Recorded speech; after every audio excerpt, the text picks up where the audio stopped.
T-2 day पर जो है टैगिंग होती है। जितने हमारे पोलिंग पर्सनल होते हैं, जो पुलिस के पदाधिकारी होते हैं, और टैगिंग सफलतापूर्वक हम लोगों ने करा लिया है। समय से पहले ही जो सामग्री देनी होती है, जो राशि ट्रांसफ़र की जाती है, वो भी हम लोगों ने करा लिया है। पुलिस पदाधिकारी भी आए हुए थे और सब लोगों ने एक दूसरे का नंबर भी एक्सचेंज कर लिया है। कल EVM वीवीपैट लेकर के उन टीम्स को वाहनों के माध्यम से, जो हम लोग LS कॉलेज में हम लोगों ने बनाया है डिस्पैच सेंटर, वहीं से सब लोग मूव करेंगे बूथ की तरफ। तो उसकी भी सारी व्यवस्था कर ली गई है। और जैसा आप लोग जानते हैं कि प्रचार जो है वो समाप्त हो जाना है, 48 घंटा पहले बंद हो जाता है। तो उसको लेकर के भी हम लोगों ने टीम्स बनाई हुई हैं। धारा 144 का जो ऑर्डर है वो भी निकला हुआ है। बूथ पर हम लोगों की सारी सुविधाएं रहेंगी। मल्टी लेयर सिक्योरिटी का हम लोगों ने इंतजाम किया है। उस कड़ी में zonal magistrate, super zonal magistrate, sector officer, उनके साथ में पुलिसकर्मी, पुलिस पदाधिकारी, सारा हम लोगों ने टैग किया है। पर्याप्त संख्या में हम लोगों को पैरामिलिट्री फोर्स मिला है। और आप देखेंगे तो हम लोगों का जो इस चरण का चुनाव है उसमें लगभग 99% बूथों पर जो है पैरामिलिट्री फोर्स रहेगा। आधे बूथों पर वेबकास्टिंग की व्यवस्था की गई है, CCTV कैमरा लग रहा है। 50% बूथों पर वेबकास्टिंग होगी, इसको यहाँ से लेकर के इलेक्शन कमीशन ऑफ इंडिया तक भी जो सीनियर ऑफिसर्स हैं वो लोग भी देख सकते हैं।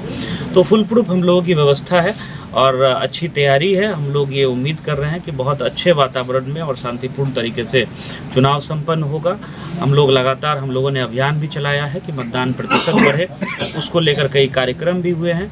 तो इस बार मतदान प्रतिशत भी अच्छा रहेगा, ये भी हम लोगों की उम्मीद है और बहुत शांतिपूर्ण तरीके से चुनाव संपन्न होगा। सशक्त और दिव्यांग जैसे जिन्होंने होम वोटिंग के लिए आवेदन दिया था, तो उनकी होम वोटिंग हम लोगों ने करा ली है पोस्टल बैलेट के माध्यम से।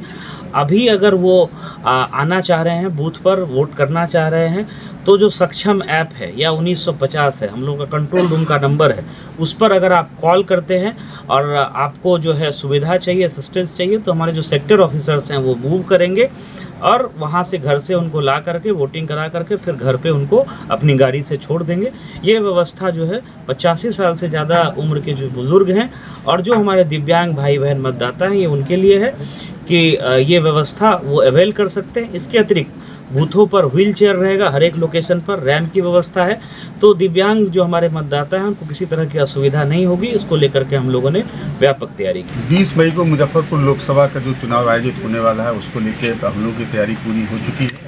बहुत पर्याप्त मात्रा में हम लोग के पास CAPF की कंपनियाँ हैं, जिसको हम लोगों ने अपना डिप्लॉयमेंट कंप्लीट कर लिया है। पोलिंग पार्टीज़ के साथ में CAPF की जो टैगिंग है वो भी आज कंप्लीट हो चुकी है। हम लोग 20 तारीख को जो चुनाव होने जा रहा है उसमें 99% जो हम लोग के मतदान भवन है, बूथ, उन पर हम लोगों की CAPF की तैनाती है।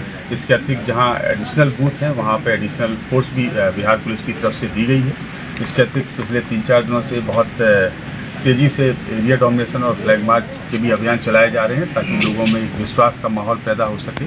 इसके अतिरिक्त जो भी हम लोगों के NBWs थे, उनका बहुत तेज़ी से हम लोगों ने निष्पादन भी कराया है। और जो प्रिवेंटिव एक्शंस हैं, 107 की कार्रवाई है या CCA के एक्शंस हैं, वो भी काफ़ी ज़्यादा मात्रा में किए गए हैं, ताकि लोगों के बीच में एक भयमुक्त माहौल बन पाए।